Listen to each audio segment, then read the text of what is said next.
Hello mga kagargar, nandito tayo sa probinsya. O ayan, sarap ng hangin dito. Yan, nandito tayo sa probinsya. Minsan nadalaw tayo sa probinsya. Ngayon maganyan.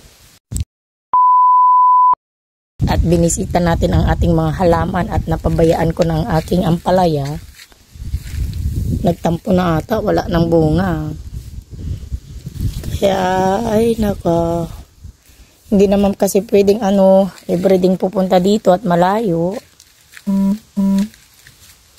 Ayan, pati yung sibuyas.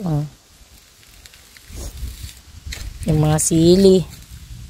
Kunti lang yung tinanim namin kasi kawawa naman yung binang ko na mag-harvest. Sarap ng hangin dito.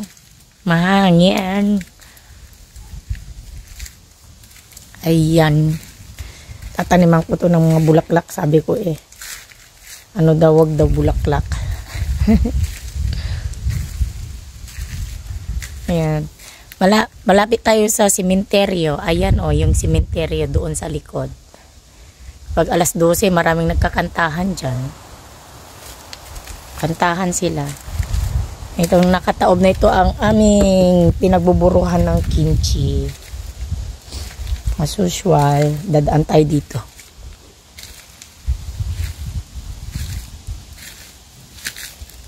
Ayan.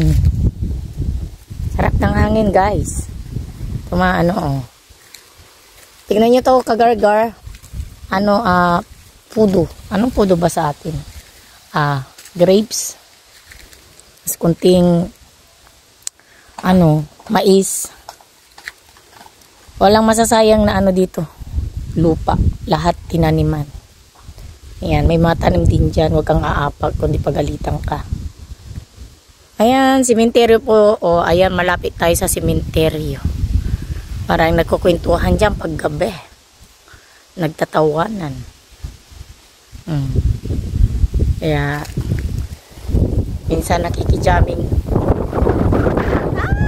Lamig. Sobrang lamig yung hangin. Paggabi, ang daming buhos ng ulan.